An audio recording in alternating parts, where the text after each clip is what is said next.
Buenas noches. Gracias por su asistencia a esta segunda sesión de escritores bajo el volcán. Seguro que vamos a pasar un buen rato.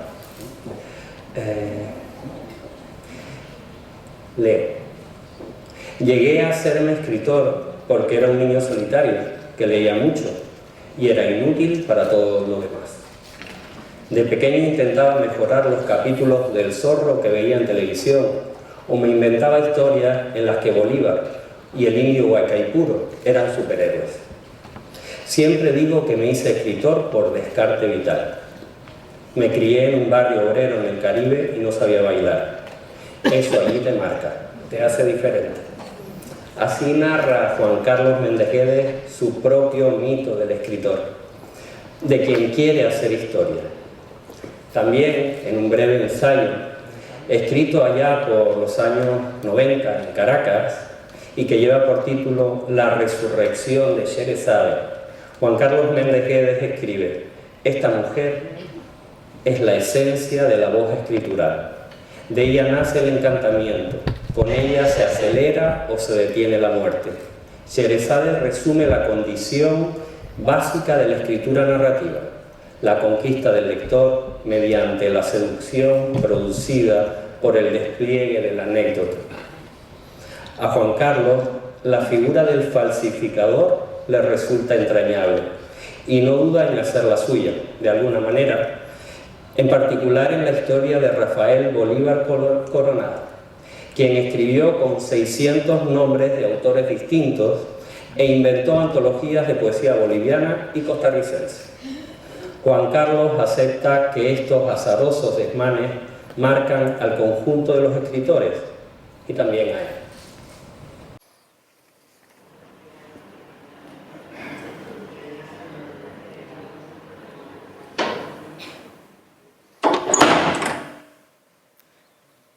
No dejo de pensar en ello. Es decir, 3 señores que pasean con manoplas de hierro, asaltan casas y cuidan prostíbulos aparecen muertos. No es sorprendente. Los trabajos guardan cierto tipo de riesgos. Un cocinero puede quemarse la piel. Un electricista puede recibir una descarga. Un futbolista puede dañarse los ligamentos de la rodilla. A estas 3 criaturas les llenaron el cerebro de plomo. Normal, ¿no? Según me dice Calderón, las pruebas contra mí son un vídeo sin audio donde converso con los 3 gorilas en la discoteca de ópera y luego 1000 huellas digitales que aparecieron tanto en la pistola con que les clavaron un balazo como en el apartamento donde los asesinaron. Lo primero que deseo, Sor Liliana, es disipar en usted cualquier posible sospecha de que soy parte de una telenovela. Lo sé, tengo varios elementos en contra. Haber nacido en Venezuela, el crimen que no cometí, el psiquiátrico, todo parece materia de culebrón. Faltaría un hijo perdido al nacer y un amor imposible, pero no poseo ninguna de esas 2 cosas. Y si le insisto en esto, es porque en estos horribles programas detesto las telenovelas más que las servilletas grasientas que quedan en los restaurantes de pollo en brasas, incluso más que los cuadros de artistas como Warhol o Lusin. En esos patéticos culebrones suele suceder que la protagonista llega al lugar de un crimen, se asusta y por reflejo toma el arma entre sus manos, se mancha de sangre la ropa y luego, cuando aparece la policía, no comprende por qué piensan que ella es la responsable. No soy idiota. Le juro que si me encuentro 3 cadáveres, salgo corriendo y no dejo ni rastro de mi presencia en el sitio. Allí no están mis huellas. Se las inventaron. Lo sé. Esto debe servirme para reflexionar. Fui demasiadas veces Mabel Berrisbeitia y algún enemigo suyo quiso atacarla. No debo encariñarme con esos personajes, con esas personas que soy cuando estoy trabajando. De ahora en adelante, deberé diluirlas cuando haya protagonizado 1 o 2 golpes. Mi cariño por Mabel me está pasando factura. Porque es a ella a quien acusan. El que me tiene hundida en este hospital es alguien que desea hundir a ella. ¿Qué habrá hecho esa mujer que yo no me he enterado? Ese es el detalle importante. Lo de las huellas tiene sencilla explicación. Un policía ha recibido una bonita cantidad por decir que se encuentran allí. Sucede lo mismo con el arma. ¿Y el vídeo? Alguien me estaba siguiendo y lo tomó para tenerlo como prueba. Nunca me desvío en los detalles. Me gusta ir al foco. Me gusta ir al quién y no al cómo. Es claro que a ese trío lo han aniquilado para poder culparme. Pobre gente. Tendrían montones de enemigos encantados de ponerles una bomba y los matan como un simple pretexto para castigar a una mujer que no existe o existe a medias. Es duro. Pretendemos ser protagonistas de lo que vivimos y al final somos simple escenografía en la vida de los otros. Hace un rato me puse a mirar una lista de posibles enemigos de Mabel. Debo verificarla con Calderón, que lleva un registro más o menos exacto de los trabajos de estos años. Tengo una memoria excelente, pero también guardamos un pequeño historial encriptado y así subsanamos cualquier inexactitud. De entrada, no veo a nadie con suficiente poderío, con suficiente rabia. Hay un par de empresarios en Hong Kong, un importador panameño, un grupo ecologista en Colombia, un par de millonarios de Biarritz a los que les cambié cuadros de primera por unos bodrios de ese pintor llamado Lucin, un antiguo amante de un dictador árabe que me pidió que le guardase unas tiaras, un inversor al que le cobré un jugoso anticipo, pero al que no le procuré un Warhol que no merecía mis desvelos. Quizá alguno de ellos está detrás de esta trampa que me tiene encerrada. Quizá alguno de ellos, en vez de asumir su derrota con deportividad, con hidalguía, con la serena aceptación de que yo fui más lista y merecía quedarme con sus obras de arte o sus joyas, intente cobrarse una siniestra venganza, pensando que el presente enmienda el pasado, cometiendo el triste error de colocar en el hoy las irrecuperables miserias del ayer. La revancha no existe, Sor Liliana. Cuando pierdes, simplemente pierdes. Piense algo. Por muy efectivas que fueran las venganzas del maravilloso conde de Montecristo, nadie jamás le quitará de encima los años de horror en el castillo de If. Ojalá esas personas que me guardan rencor por lo que les arrebaté de sus manos comprendieran eso. Ojalá lo entendieran y actuaran con la serena virtud de quien sale derrotado. Pero este mundo va perdiendo el rumbo. Las grandes novelas ya no se leen y si se leen, no se entienden. Aunque quizás soy injusta, hay personas en cuya mirada sí noto esa resignación, esa sabia aceptación de lo que no se puede cambiar. Antes de este trabajo en Madrid estuve en Nueva York. Algo rápido y sencillo. Llevábamos tiempo mirando un tema interesante. Un directivo medio que de tanto en tanto viajaba entre Atlanta y Nueva York. López supo que trasladaba joyas, siempre las mismas, joyas de alta gama. Un apreciable botín para tratarse de un particular y de alguien que tenía un cargo gris en una empresa de inversiones. El informe que me llevaron resultaba bastante nítido. El hombre era esposo de una de las hijas del dueño de la empresa. Desde luego, entre sus funciones no estaba mover media docena de brazaletes de esmalte pailloné y otra media docena de colgantes con forma de huevo, un modelo delicioso del siglo XIX que Tiffany ha vuelto a poner de moda. Verdaderas bellezas, Sor Liliana. Hablamos de unos 200.000 euros que volaban entre una y otra ciudad sin razón aparente y que además iban a parar a un modesto hotel de 2 estrellas frente al Madison Square Garden. Le digo algo, Sor Liliana. Las incongruencias ocultan en su interior una lógica apasionante. El absurdo es solo el modo en que la coherencia disfraza su sencillez. Por eso no se sorprenderá con esto que le cuento ahora. El jueves de hace unas semanas, una mujer de la limpieza llamó con desesperación a la puerta de metal de la habitación 1234 del Hotel Pennsylvania en Nueva York. Los golpes resonaron en la estructura metálica, una puerta original de 1919 que podía evocar la entrada de un camarote o el cierre metálico de una tumba. Nadie respondió. Ella volvió a tocar la puerta y cuando alguien se asomó por la mirilla, la mujer mostró la credencial del hotel e indicó con gestos que era necesario escapar. Despeinado, con la camisa desabotonada, el ejecutivo abrió la puerta y la mujer de la limpieza le dijo: «Hay una amenaza de bomba, debe abandonar de inmediato esta planta». Y lo aló por el brazo y lo empujó hacia los ascensores. Asustado, el hombre bajó hasta el lobby mientras se acomodaba la camisa. Cuando llegó allí, mareado por el susto, vio que la gente descansaba en los sillones y aguardaba en la cola para realizar el check-in con la naturalidad tumultuosa de aquel hotel. Un hotel gigante que si algún día va usted a Nueva York, Sor Liliana, le recomiendo solo por su ubicación inmejorable. El caso es que el lugar seguía manteniendo su apariencia de estación de tren, de sitio de paso. El hombre pareció sentir un escalofrío. Quizá estuvo a punto de preguntar sobre el desalojo de urgencia, pero para ese momento comenzó a tener un mal pálpito. Subió. Cuando llegó a la 12ª planta corrió y sus zapatos rechinaron sobre la moqueta esponjosa, percutida y maloliente de aquellos pasillos. La puerta de su habitación permanecía cerrada. La abrió de golpe. Sintió una mano invisible apretando su estómago. Hacía 2 minutos acababa de dejar a 2 bellísimas prostitutas completamente desnudas y cubiertas con las carísimas joyas de su esposa. Y ahora solo conseguía una amplia cama, un par de cervezas y un látigo de cuero tirado sobre una silla. Vomitó sobre el pesado mueble de madera que parecía un armario. Luego regresó al pasillo. Llevaba la camisa sucia y respiraba como si acabase de correr la maratón olímpica. Tropezó con un hombre que acomodaba una bombilla. Le preguntó si había visto a 2 mujeres salir de la habitación. ¿2 muy guapas? Sí. Subieron corriendo por la escalera, le respondió. Fue tras ellas. Subió los escalones de 2 en 2 y se asomó a las últimas 3 plantas del hotel. Pasillos y pasillos de luz turbia. Buscó, miró. Luego bajó en el ascensor hasta el lobby. Allí vio lo de siempre. Viajeros arrastrando maletas y cargando bolsas.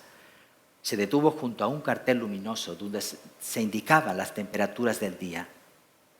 Allí lo pude ver yo, Sor Liliana, que como usted habrá imaginado ya no era la mujer de la limpieza, sino una distraída mexicana con ropa de marca. Cristina Lebrero, 41 años, cabellos azulados. Allí estaba yo, jugueteando con un teléfono, aferrando con firmeza un bolso con los brazaletes y colgantes que las 2 prostitutas acababan de birlar para nosotros, a cambio de que no le contáramos a la policía un asunto de contrabando de dólares al que ambas habían participado meses atrás. El hombre se recostó en una pared. Me gustó su mirada. Era una mirada de aceptación, una mirada de espera. Se llevó las manos al rostro, pero sus ojos tenían la serenidad de quien se rinde. Ahora solo le quedaba esperar. Regresar a su casa y esperar a que su esposa preguntase por sus maravillosas joyas. Yo salí a la 7ª Avenida. Me habían hablado del Shake Shack, un lugar con hamburguesas muy buenas que quedaba cerca del Madison Square Park.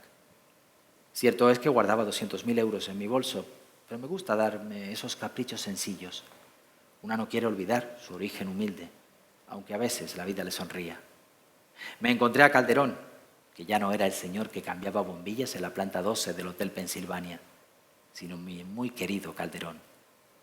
Él me confirmó que las 2 mujeres se habían cambiado de ropa y en plan mochileras habían salido 4 minutos después por la puerta trasera del hotel y ya iban camino de New Jersey. Deberíamos alejarnos de aquí, dijo él, y se frotó la espalda como espantando un dolor repentino. No tengas prisa. El hombre quedó pegado a la pared para no desmayarse. Busquemos algo para comer, algo sencillo. Esta vez nada de ir al Perseo o al Masa, que eso de aparecer en sitios caros después de un trabajo es de aficionados. Busquemos unas buenas hamburguesas. Vamos por la 33 hasta Madison y allí bajamos. Cuando terminemos pillamos un taxi para acercarnos al Metropol. Hay una exposición de Balthus que no quiero perderme. Pero vamos en actitud de descanso, ¿ok? Desde este momento estamos de vacaciones. Nada de estar mirando salidas de emergencia para llevarnos algo. ¿Comprendido, Calderón? Seguimos caminando y le juro, Sor Liliana, que me sentí muy tranquila en ese momento, muy agradada, porque continuaba pensando en la mirada de aquel hombre. Una mirada muy real, muy serena, muy resignada. Eso es saber vivir, ¿no le parece?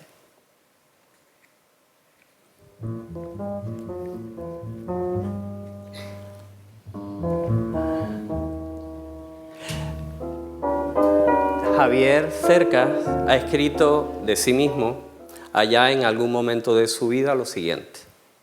Era un adolescente extremeño, trasplantado a Cataluña, que se había pasado su infancia católica viendo televisión, jugando al tenis y leyendo tebeos, novelas de aventuras y libros de historia, y que en algún momento había decidido, por puro instinto, combatir las angustias de la adolescencia y el desconcierto del desarraigo, sustituyendo la religión por la literatura y abandonándolo todo o casi todo por ella.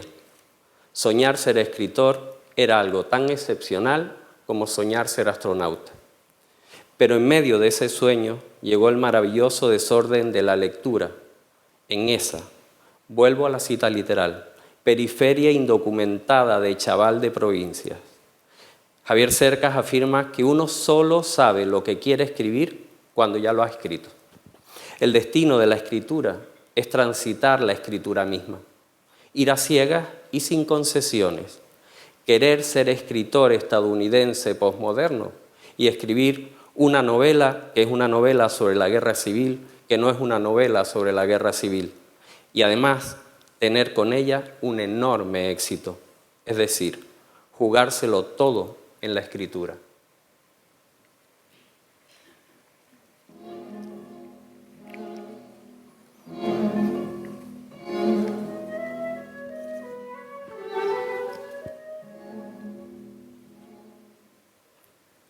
Su madre estaba loca. Se llamaba Enriqueta Valle Molins. Y aunque Marco siempre creyó que había nacido en Breda, un silencioso pueblito de la Sierra de Montseny, en realidad era de Sabadell, una ciudad industrial cercana a Barcelona. Ingresó en el manicomio de mujeres de Sant Boi de Llobregat el 29 de enero de 1921.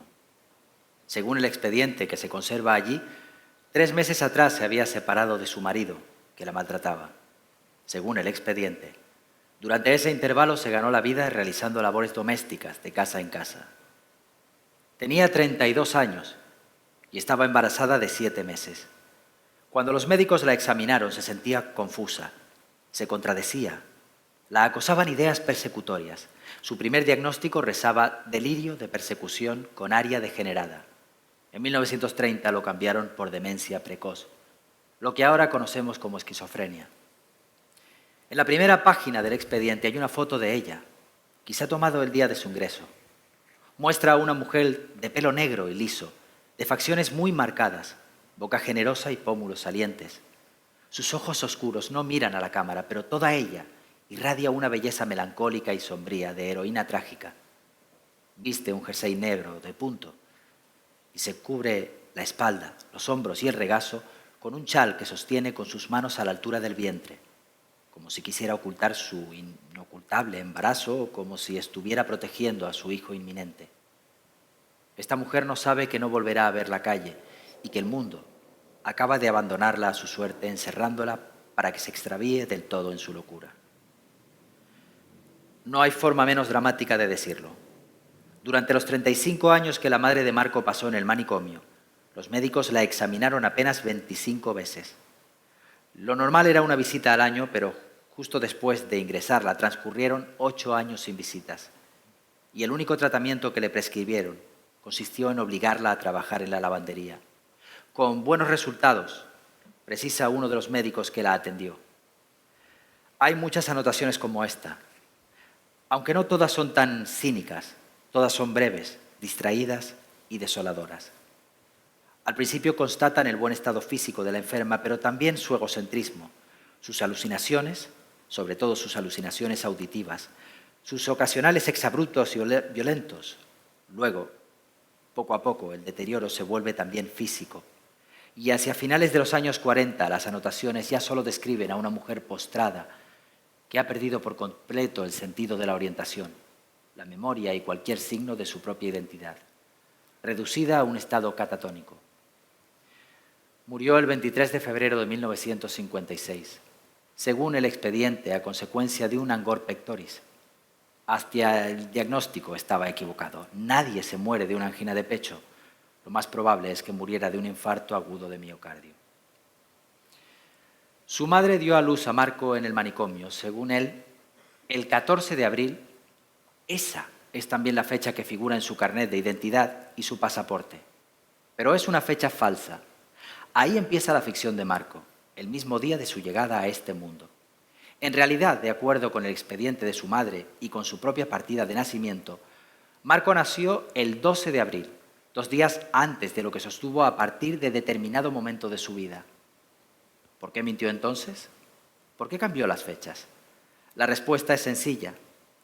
Porque eso le permitió, a partir de determinado momento de su vida, empezar sus charlas, discursos y clases de historia vivida diciendo: Me llamo Enric Marco y nací el 14 de abril de 1921, justo 10 años antes de la proclamación de la Segunda República Española, lo cual le permitía a su vez presentarse de manera implícita o explícita como el hombre providencial que había conocido de primera mano los grandes acontecimientos del siglo y se había cruzado con sus principales protagonistas, como el compendio o el símbolo o la personificación misma de la historia de su país.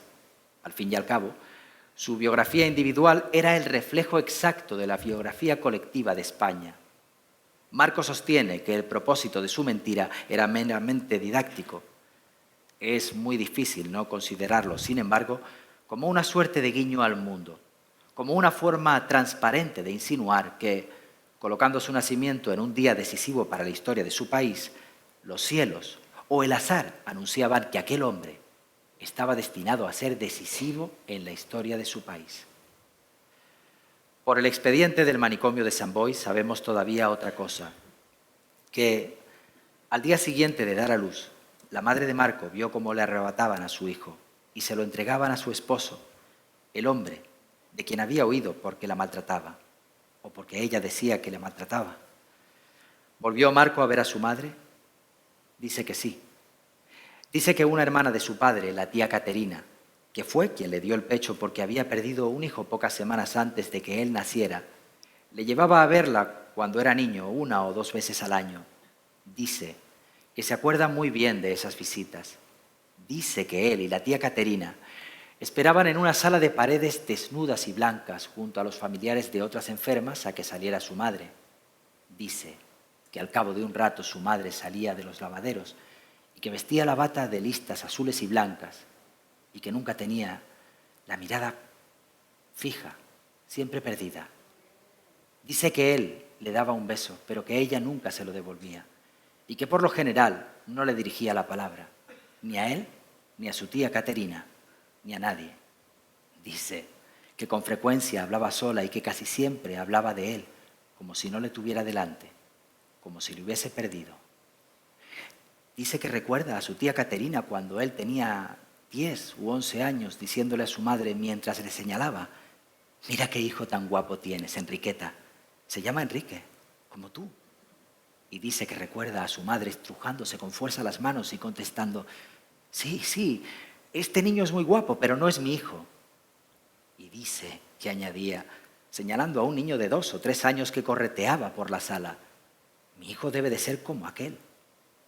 Y dice también que entonces no lo entendía, pero que con los años entendió que su madre decía aquello porque solo se acordaba de él cuando no tenía más de 2 o 3 años y que ella conservaba todavía un rastro de lucidez. Dice que él a veces le llevaba comida en una tartera y que en alguna ocasión consiguió intercambiar alguna frase con ella.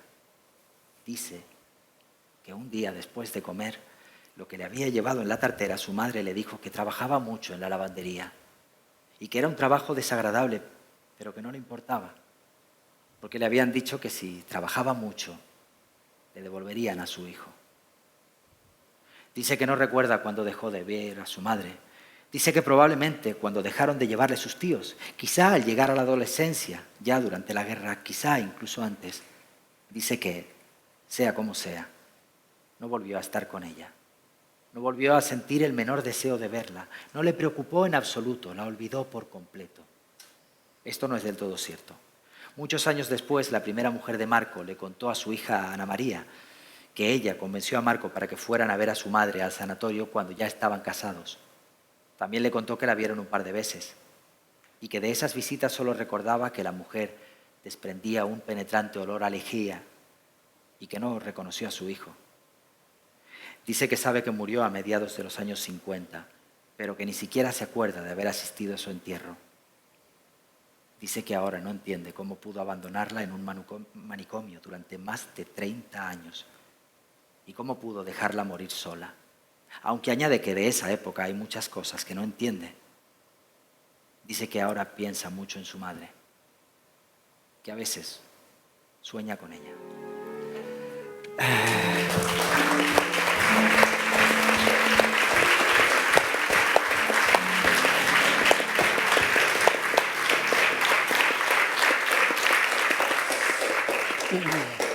Bueno, los dos fragmentos que Fran Vera ha leído corresponden, en el caso de Juan Carlos Méndez Guedes, a El baile de Madame Calalú, y en el caso de Javier Cercas, a su libro El impostor. Estamos aquí por los libros, la literatura, y ahí están los libros. Buscando algo que los relacionara, encontré dos opciones. Una, es difícil encontrar autores, novelistas, cuyo lugar de nacimiento sea un lugar con quizás más de 3 o 4 sílabas. En el caso de Juan Carlos y de Javier, Juan Carlos nace en Barquisimeto y Javier en Iba Hernando. Solo por eso yo creo que vale la pena el encuentro.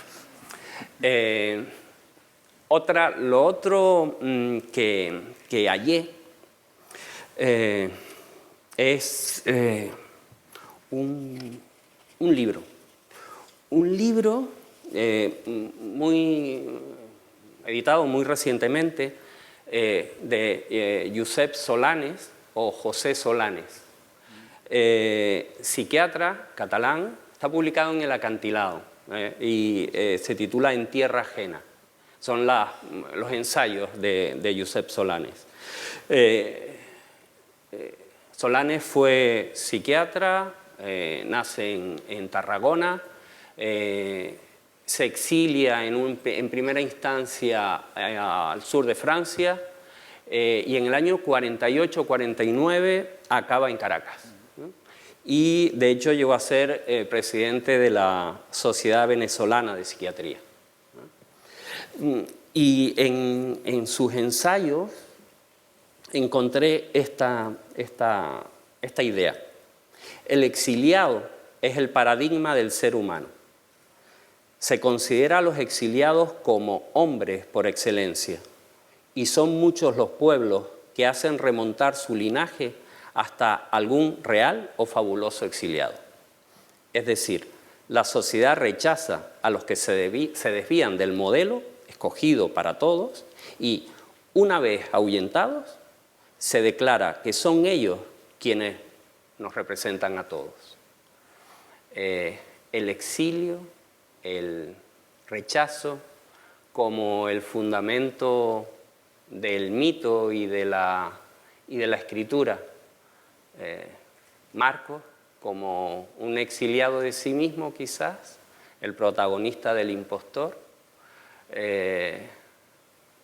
Madame Calalú como una exiliada también de sí misma y en ambos casos de manera voluntaria, perseguida, buscada, trabajada profundamente, ya sea en la ficción, ya sea en ese espacio híbrido de la ficción novelada o no y la realidad de Marcos. El exilio, los personajes que abandonan su lugar.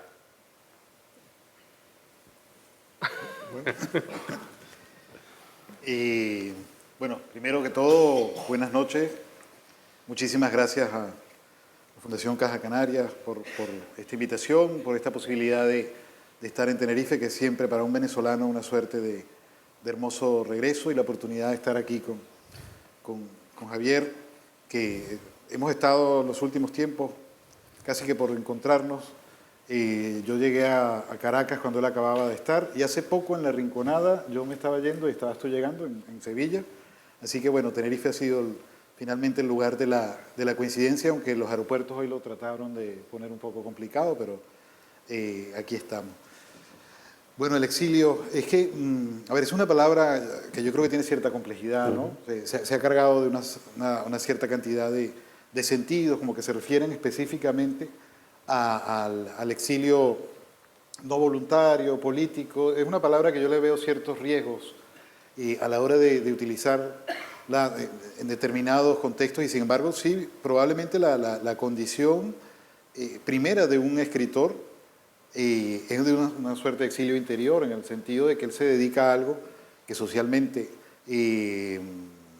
no es habitual, no es usual, no es, en fin, productivo, ¿no? La persona que escribe, pues por lo general ha leído mucho y eso ya pues, genera una suerte de alejamiento. Es una suerte, como te digo, sí, de exilio interior o de exilio de lo que es la fiesta de la vida en un principio, ¿no? En general hablas con muchos escritores y te cuentan que la adolescencia fue un momento particular y difícil porque te gustaban cosas que no le gustaban a los demás. Y aunque yo debo decir que me sirvió de mucho porque también te crea una cierta aura de misterio, ¿no?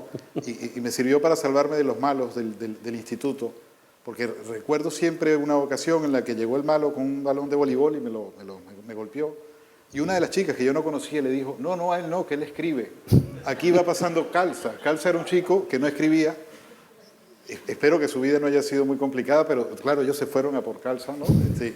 Entonces ese día entendí que escribir, aunque no te leyeran, servía para cosas. En todo caso, para que te dejaran en paz, ¿no? Que te dejaran en una esquina. Entonces, pues tiene también sus recompensas, pero en efecto los personajes que interesan literariamente, pues muchos de ellos son esos que están viviendo una suerte de extrañamiento, sea de lugar, sea de tiempo, ¿no? Y son personajes que a lo mejor están en su ciudad, están en su contexto, pero algo ha sucedido que los ha alejado, que los ha exiliado y que los hace novelescos, ¿no? El personaje absolutamente normal y cotidiano y feliz no tiene esa jugosidad, ¿no? Lo que yo siempre digo es que uno desea la felicidad para sí mismo, pero que en la literatura, y Vargas Llosa creo que lo dijo alguna vez, que era literariamente improductiva la felicidad, busca ese tipo de personajes, que tienen algún tipo de extrañeza, de exilio, de apartamiento de algo, ¿no? Siempre es una persona que está desencajando de algún modo, ¿no? Entonces es posible que sea una condición esencial de lo literario, ¿no? Esa persona que se ha apartado o ha sido apartada de alguna forma de lo cotidiano, ¿no? En fin, yo creo que por ahí un poco va lo que puede ser esa condición de exilio de ciertos personajes de la literatura, ¿no? Javier. Sí, es que la palabra, yo coincido con lo que dice, es que la palabra exilio es una palabra prestigiosa y cierto que tiene, Juan Carlos, ¿no? Todas esas connotaciones, sobre todo políticas, ¿no? En mi caso, bueno, hay dos cosas aquí. En mi caso, yo más que yo no soy un exiliado, yo soy un emigrante, que es una palabra mucho menos prestigiosa, mucho más prosaica, pero eso es lo que esencialmente soy. De esto he tardado muchos años en darme cuenta, es decir, yo soy escritor por eso, porque soy un desplazado, un desubicado, un desarraigado, un tío que no está en su sitio, en todos los sentidos. Es decir, yo pertenezco a una familia que durante siglos vivió en un pequeño pueblo de Extremadura y que yo cuando tenía 4 años, mi papá y mi mamá decidieron, como tantísima gente en aquella época, estoy hablando de los años 60, 50, 60, se produce una gran emigración, quizá Juan Carlos no es, pero en fin, todo el mundo es consciente de eso, una gran emigración al norte de España, a Cataluña, a Madrid, a País Vasco, en mi caso a Cataluña, una pequeña tal, muy bien. Entonces, yo a partir de ese momento, o sea, yo sé muy bien, o sea, a partir de ese momento yo vivía en ese pueblo donde éramos ricos y donde éramos conocidos y donde éramos mucha gente y tal, y de repente me trasladaron a un sitio donde éramos pobres, donde nadie nos conocía, donde había una sensación de desprotección, de orfandad, y aún más, porque resulta que no solamente existía ese contraste entre el pueblo pequeñito y la ciudad grande, y el lugar protegido y el lugar desprotegido, sino que además cada verano, porque mi familia estaba totalmente arraigada en ese pueblo, volvíamos al pueblo, con lo cual volvías a ser un personaje conocido, importante en el sentido social, porque todo el mundo te conocía y todo el mundo tal, y además tu familia se suponía que era rica, y eso a mí me creó un desbarajuste mental del que nunca he salido. Y lo digo literalmente, es decir, yo soy fruto de ese desarraigo, de esa... Yo siempre cuando voy a Extremadura les digo, es que yo, si me hubiese quedado aquí, nunca hubiese sido escritor. Y ellos a veces se enfadan, dicen, hombre, pero ¿cómo? Y es la verdad. Es decir, yo hubiese sido, pues, lo que era mi padre, veterinario, o simplemente señorito, no hubiese hecho nada, no sé. Pero escritor era algo que no entraba. Yo me agarré, hay una frase de Cesare Pavese que a mí me encanta, dice: la literatura es una defensa contra las ofensas de la vida. Yo me agarré a la literatura como un instrumento de defensa, como una... hay una cosa que dice Juan Carlos que está muy bien, para mí fue exactamente igual, es decir, yo era un chico, digamos, muy lector de pequeño, pero también muy deportista y tal, y para mí la literatura era un entretenimiento, novelas de aventuras, libros de historia y tal, pero llega la adolescencia y es una cosa, la adolescencia complica mucho las cosas, porque aparecen las chicas y entonces todo lo complican todo mucho. Y yo me acuerdo muy bien del momento en que todo eso cambió, es decir, en que la literatura dejó de ser un mero entretenimiento para convertirse en una defensa contra las ofensas de la vida. Yo me había ido a mi pueblo, como cada verano, porque nunca nos acabamos de ir, vivíamos entre dos sitios, este desbarajuste viene de ahí, de dos sitios, entonces me fui allí y resulta que me enamoré de una chica, entonces me volví a Gerona, estaba a 1000 kilómetros de esta chica, y claro, cuando volví a Gerona, alejado de esta chica, la que le había dado el primer beso por primera vez, etcétera, lo que quería básicamente era colgarme del cimborrio de la catedral de Gerona, que es muy alto. Bueno, entonces, en vez de hacer eso, estaba en una situación muy seria y lo que hice fue, para contrarrestar la seriedad de la situación, irme a buscar el libro más serio que encontré en mi casa, con tan mala fortuna que resultó ser San Manuel Bueno Mártir, de Miguel de Unamuno. Y ustedes recuerdan, es la historia de un cura católico que ha perdido la fe, etcétera, etcétera. Bueno, yo perdí la fe, instantáneamente perdí la fe y además, encima, para peor, me puse a leer todos los libros de Unamuno, que es un hombre que crea un caos mental fenomenal, y me entregué literalmente a fumar, a beber cerveza y a la literatura como instrumento. Bueno, o sea, me entregué a un frenesí del cual todavía no he salido. Y eso es así, es decir, en este sentido, sí, claro, todo escritor es un desubicado, por lo menos, es decir, no sé quién decía, creo que Jaime Gil de Biedma, claro, lo normal es leer, pero esto de escribir es muy raro. Es decir, encerrarte, yo me paso encerrado 10 horas diarias en mi casa, en un despacho, solo, esto no lo hace mucha gente. Es una cosa muy rara, tienes que tener algo ahí muy importante, ¿verdad? ¿Y qué es? Pues algo, estás ahí, es posible, compensando alguna especie de falla o de... ¿no? Estás intentando arreglar algo, ¿no? Ese desajuste, ¿no? Como decía Vargas Llosa y recordaba él, la felicidad, si tú eres feliz, no quieres nada más. Es la infelicidad, el desajuste, el no saber dónde estás, el desarraigo, lo que te lleva a crear mundos distintos en los cuales las cosas posean una apariencia de sentido, al menos. Si no un sentido, una apariencia de sentido. Eso es la literatura, al fin y al cabo.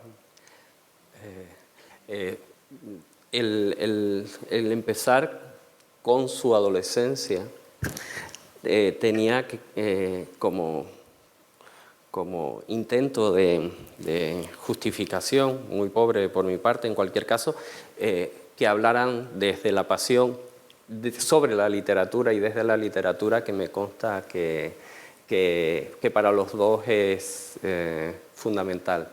Fija sus parámetros de vida, ¿no? Esas tantas horas escribiendo en soledad. Voy a intentar ir derivando hacia sus propios textos, de alguna manera, y que nos sirvan para enlazar algunos aspectos del diálogo. Javier, una idea. Cuando en España nos encontramos en plena revisión de la década de los 70 y 80, pero desde una perspectiva o desde un planteamiento, una revisión sentimental, en cualquier caso, referencias a la movida, al movimiento, a ciertos movimientos intelectuales, incluso al punk, tú empiezas a escribir una novela, Las leyes de la frontera, donde los personajes son una banda de kinky, barrio que se diría en Venezuela profundo, y desplazas absolutamente esa imagen edulcorada de ese periodo de la vida española a un barrio chino, en Gerona, y a un grupo de desadaptados también. ¿Por qué? ¿Por llevar la contraria? No, no lo sé, sinceramente no lo sé. O sea, yo no sé muy bien. Bueno, yo sí sé por qué escribo los libros. Escribo los libros porque hay algo que me obsesiona. Es decir, yo no escribo los libros, no escribo un libro sobre la guerra civil, creo que ningún escritor lo hace. Ahora voy a contarle a los españoles lo que es la guerra civil. Es absurdo. O no escribes porque hay algo. Yo escribo porque hay cosas que no entiendo. Por eso escribo. Es decir, para intentar entender cosas que no entiendo. Una novela es siempre, lo que hace una novela es plantear una pregunta, formular de la manera más compleja posible esa pregunta, ¿no? De eso habla mi último libro, que se titula El punto ciego, que lo tienes ahí, ¿no? Formular de la manera más compleja posible una pregunta, no contestarla. Eso lo tienen prohibido las novelas. Lo que hace es formularla de la manera más compleja posible. Entonces, eso es lo que ocurre. Entonces, Las leyes de la frontera es un libro especial, porque ha sido, creo, más leído y más apreciado fuera de España que en España. Y ha tenido más premios fuera de España que en España, lo cual es curioso. Es un libro donde vuelvo a la transición, pero vuelvo a la transición tampoco por un interés histórico, sino porque fue la época en que yo viví mi adolescencia. Entonces forma parte de mi biografía. Es un periodo que me ha interesado, como nos interesa a todos, por muchos motivos, históricos, políticos, etcétera, etcétera, porque es un periodo clave, de ahí nace todo, nace lo que somos, pero a mí también por motivos personales, es decir, por motivos puramente biográficos, ¿no? Entonces, en Las leyes de la frontera cuentan mucho las cuestiones biográficas, ¿no? Los adolescentes de mi época, yo viví una época en la que los adolescentes se convirtieron en un mito de España. Es decir, adolescentes violentos, ¿verdad? Variantes del mito de Billy the Kid, ¿no? De Billy el Niño, del adolescente salvaje que toma las armas para construirse una vida a su medida, ¿no? Y eso en aquel momento de España era muy importante, ¿no? Se creó, de hecho, toda una subcultura que giraba en torno a esto, ¿no? Había películas, los Kinkis eran, ¿no? Películas, había música, había... en fin, los medios de comunicación estaban saturados de un auténtico mito. Se creó el mito del Robin Hood, del joven ¿no? del Billy el Niño, ¿no? Un mito que se crea además en muchas sociedades distintas, en muchos momentos distintos, ¿no? Los sicarios colombianos, en México también, los narcos. Y eso se creó en España en los años 70. Y yo viví ese momento de manera... Bueno, esos estaban ahí, estaban por todas partes. Y efectivamente, y de hecho yo pude haber sido uno de ellos, porque es que estaban por todas partes, ¿no?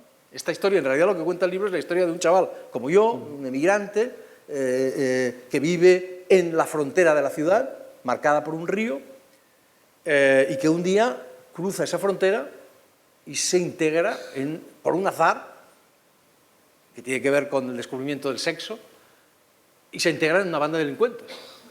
Y eso ocurrió en aquella época. Una banda de delincuentes que acaba atracando bancos y acaba haciendo de todo eso. Entonces, lo que sí quise hacer en ese libro, no de manera consciente, porque los escritores no funcionamos siempre de manera consciente, lo más importante casi siempre está por debajo y es una cosa que no controlamos, lo que sí quise es un poco desmontar el mito de ese adolescente violento que se había creado en aquella época, que habían sido presentados por el cine, por los medios de comunicación como medio héroes, ¿no? En realidad lo que había ahí no eran más que chavales desesperados. Como dice un verso de Bob Dylan, quien no tiene nada, no tiene nada que perder. Entonces estos eran chavales que no tenían nada que perder y que cogieron las armas porque no tenían nada que perder. En realidad, esos chavales encarnan... Bueno, fue la guerra de nuestra generación. La guerra de nuestra generación fueron esos chavales y fue lo que vino inmediatamente después, que se llamó Heroína y que acabó... y que es un tema que está por debajo del libro, ¿no? Subterráneo al libro, pero esencial. que acabó con decenas y decenas de miles de chavales de mi generación en aquella época en Europa, en España. Nunca sabremos cuántos, porque es algo que es una especie de agujero negro. Entonces yo ahí fui un poco a esa novela, a esa historia fui por motivos meramente, casi te diría, biográficos, ¿no?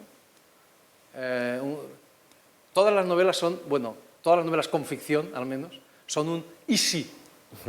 O sea, un día Cervantes, este señor que increíblemente era español, que escribió esa novela increíble, un día se levanta por la mañana y dice, joder, ¿y si en vez de haber sido yo lo que he sido, tal, haber estudiado, haber nacido en tal, haber estado en Madrid, luego haberme ido a Italia, y haber estado en los tercios y tal, y haber estado unos cuantos años preso en Argel y tal, y ser un escritor fracasado, que es lo que era Cervantes, me hubiese pasado toda la vida encerrado en un poblachón de La Mancha leyendo libros de caballerías. Y ahí empieza a imaginar el Quijote. Eso es siempre un y si, ¿no? Eso naturalmente no significa que Cervantes sea Don Quijote. Cervantes es Don Quijote, Sancho Panza, todos los personajes del libro, por supuesto. En mi caso, en esta novela es un poco parecido, ¿no? Un día me pregunté, ¿y si yo, en vez de haber sido lo que fui, pues un adolescente pedante y timorato, y en fin, etcétera, todas estas cosas, un día, por un azar, hubiese cruzado la frontera y me hubiese unido, como hizo gente de mi época y de mi edad, y me hubiese unido a una de estas bandas de delincuentes que pululaban entonces. Y entonces imaginé esa historia que efectivamente quiere ser, como tú decías, un poco una deconstrucción de la visión que se tenía de la transición, ¿no? Una desmitificación, si lo quieres, así. Juan Carlos llega a España en el 95, creo recordar, 94, 95, sí. Por ahí, y se instala, pues definitivamente, al menos hasta 2016 en España. Pero proviene también de esas zonas fronterizas, y en el caso por ejemplo, en los maletines aparecen los grandes bloques, ¿no? No sé si hay algún parecido en ese cruce de fronteras que Javier señala respecto a las leyes y a ese río en Gerona, en tu caso con esos bloques, ¿no? Sí, sí. De hecho, muy cerca de mi barrio hay una zona llamada la Frontera. Nunca he querido averiguar por qué, ¿no? Y sí sentía, porque yo vivía en un superbloque, y digamos que donde acaba esta escalera comenzaban las chabolas. O sea que ellos estaban en la frontera, ¿no? de muchas situaciones, y era necesario convivir, compartir lo bueno, lo malo. A mí me ha acompañado durante muchos años. En mi calle había una cloaca rota que todo el tiempo estaba supurando, y he vuelto años después y sigue, ¿no? Es como un arquetipo, ella es eterna, infinita. Ahora han dibujado un rostro del Che Guevara, es la única diferencia, y sigue la cloaca, o sea que no ha cambiado nada. Y sí tenía siempre esa impresión, ¿no? De que había un lado de la ciudad, que era el que me llevaba hacia donde yo estudiaba, la universidad, pero estaba el otro también, ¿no? Y uno formaba parte un poco de ambas cosas, ¿no? Y eso en algún momento de la adolescencia a lo mejor te causaba algún tipo de problema cuando veías que alguna chica que te gustaba y le decías dónde vivía, te decía, pero ahí no te visitaría, ¿no? Yo no lo entendía, para mí era normal, pero en el momento en que empiezas a entender que formas parte de ese territorio, ¿no? Y que eso es tu vida y que tienes que aceptarla, quererla, y yo creo que eso vitalmente y literariamente es muy, muy interesante, ¿no? En general, me lo decía algún estudioso de la literatura venezolana, alguna vez me decía, es que esos sitios donde tú ubicas alguna de tus historias no son muy frecuentes en la literatura venezolana, porque o se iba al lado de la chabola o al lado de una clase media más o menos estable, ¿no? Yo estaba ahí colocado en ese territorio fronterizo, donde digamos que ya cuando ibas al instituto y veías que a mí me encantaba cogía la taza de café con leche y me la gustaba tomármela en el platito, ¿no? Me parecía muy, muy cómodo. Y un día descubrí que eso como que no estaba muy bien, ¿no? O sea, que eso podía hacerlo en ciertos contextos. Entonces el día en que te reconcilias con esa idea de que dices, yo también soy el que hace eso, ¿no? Pero también soy el que en un momento dado pues cruza hacia la otra parte de la ciudad para ir a una exposición de Picasso, ¿no? Que era algo que era factible hacer en aquella Caracas. Pues eso de alguna manera te descubre como las muchas posibilidades vitales que hay en una ciudad como Caracas. Eres una cosa, eres otra, ¿no? Y te vas moviendo, te vas mutando, y en efecto, esto que decía Javier me pareció tan bonito, esa idea del y sí, y creo que es casi lo que acabas de dar es casi una clave expresiva estupenda para escribir, en el sentido de, y si mi propia vida, o sea, confrontada frente a esas posibilidades que no tomé, me parece que es un germen posible de muchas historias, ¿no? Asumir que en el fondo estás jugando con tu biografía, pero la biografía que no fue, ¿no? Puede ser muy bonito y muy seductor. Mis personajes que transitan en ese territorio fronterizo suelen ser más valientes de lo que yo era, más duros, ¿no? Porque el problema era que yo no sabía bailar y no sabía pelear. Y eran dos cosas que estaban muy mal vistas. Si yo en mi barrio decía que era del Valle, en el instituto, alguna gente me respetaba, ¿no? Por el solo hecho de ser de allí. Pero si me veían pelear ya se perdía el respeto. Y luego si me veían bailar, el respeto iba todavía aún más en un descenso todavía mayor. Entonces, claro, ahí creo que leías y leías más, ¿no? Como era la manera de leer, era la forma de protegerte de tus carencias. Pero esos territorios creo que son literariamente maravillosos, ¿no? Porque es ese territorio donde las cosas pueden caer de un lado y de otro, y ese es como un territorio muy propio y muy fértil de la novela, ¿verdad? Eso que es y no es, eso que es blanco y que es negro, y que a veces es gris, pero que también es negro y es blanco. Se va generando como toda esa ambigüedad maravillosa del género, que además tú, Javier lo decía, ¿no? El tema de la conclusión es como, yo lo concibo así todavía, como contrario a la novela, ¿no? Sé que hoy en día, a veces incluso tengo la impresión de que en España está volviendo la idea de como esta novela que refleja la crisis inmobiliaria, tal. Y entonces me asusta un poco porque yo, a lo mejor me estoy quedando anticuado, pero es que yo he entendido la novela como algo que se mueve en otro terreno, ¿verdad? Las verdades de la novela no son las verdades de la historia, ni son las verdades del periodismo, no son verdades claras, nítidas, taxativas, son verdades ambiguas, contradictorias, ¿no? Poliédricas. Lo que nos muestra la novela es que las cosas son más complicadas de lo que parecen. Es decir, si una novela nos tiene que contar lo que leemos en el periódico, para eso no queremos las novelas. Las novelas lo que hacen es mostrarnos que la realidad es más compleja de lo que muestra el periódico, más compleja de lo que muestra la historia, tiene que ir más allá. Las verdades de la novela son siempre así, son siempre escurridizas, son siempre... A mí también me preocupa eso que tú dices. Yo me pregunto, escuchándote, si nosotros somos la última generación que pensaba, que nos dijeron de adolescentes que escribiendo se ligaba. Porque yo creo que esto es bastante... No, alguien nos engañó, de todos modos. Alguien. Era, para lo de las chicas estaba muy bien, porque te volvía interesante. Sí, misterioso. ¿No? Claro, este tipo lee y tal, ¿no? Yo no sé si ahora es así, teníamos que preguntárselo aquí.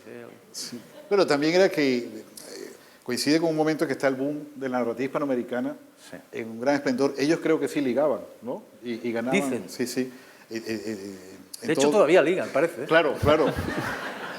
Entonces, yo creo que no fue un engaño, es que nos cambiaron la historia, ¿no? Nos cambiaron el guión de la historia, pero al parecer sí sirvió para eso. Creo que ha revoloteado algún personaje del boom. Al que, bueno, podemos volver un poquito más adelante. En ese sentido del desdoblamiento, ¿no? Hay, por ejemplo, en buena parte de tus novelas, de tus libros, pero resulta realmente llamativo como propuesta, Javier, en Anatomía de un instante, esta idea, ¿no? Por ejemplo, extraída de Suárez, sabía y no sabía que legalizaría al Partido Comunista de España. Ese continuo desdoblamiento, ese estar en un lado y en otro, en tu caso, y también de alguna manera en el caso de Juan Carlos, llega hasta la propia materia, la palabra, la estructura de la frase, continuamente. Es que esta frase que has mencionado, que no recordaba, pero si tú dices que la he escrito yo debo haberla escrito porque expresa bien lo que quería decir antes. Es decir, cuando hablo de verdades contradictorias, vamos a ver, para mí es la esencia de la novela, y este es el gran descubrimiento de este hombre que se llamaba, repito, Miguel de Cervantes, que increíblemente era español. ¿Cuál es el descubrimiento? El descubrimiento en el fondo se llama ironía, que es la esencia de la novela. ¿Y qué es la ironía? La ironía es algo muy sencillo. Esto se lo inventa este señor que se llama Miguel de Cervantes y consiste en lo siguiente, es muy fácil, pero es la revolución total. Es lo siguiente, Don Quijote está como una cabra, está loco de atar. Es un señor que debería estar en el sanatorio, cerrado, pero al mismo tiempo es el hombre más sabio del mundo. Es un hombre de una lucidez total, capaz de discurrir acerca de la justicia, de tal. Eso es la ironía. Es decir, esa contradicción. Es decir, lo que está diciendo Cervantes es que Sancho es lo mismo. Sancho es un señor que es de tripaterrones, un verdadero botarate y al mismo tiempo capaz de las mayores, ¿verdad? Don Quijote es un personaje completamente ridículo, grotesco, cómico, risible, da risa, y al mismo tiempo es un personaje trágico. Es el rey de los hidalgos, señor de los tristes, que cantaba Rubén Darío, ¿no? Bueno, eso es la ironía. Y ese es el gran descubrimiento de Cervantes. Lo que descubre Cervantes es que, y eso lo coloca en el centro de la novela, en el centro de su novela, que en aquel momento, por cierto, el Quijote no se llamaba novela, ni él mismo lo llama novela. La novela era otra cosa, pero es igual, en esto que luego hemos llamado novela. Lo que coloca en el centro es esas verdades contradictorias. Lo que dice es que la realidad es contradictoria, es ambigua, es poliédrica. Las verdades de la novela son tornasoladas, porque así son las verdades de la vida. Y eso es un descubrimiento completamente extraordinario. Y ese es el corazón mismo de la novela. Eso es lo que yo llamo un punto ciego en ese libro, ¿no? Entonces, las novelas funcionan así.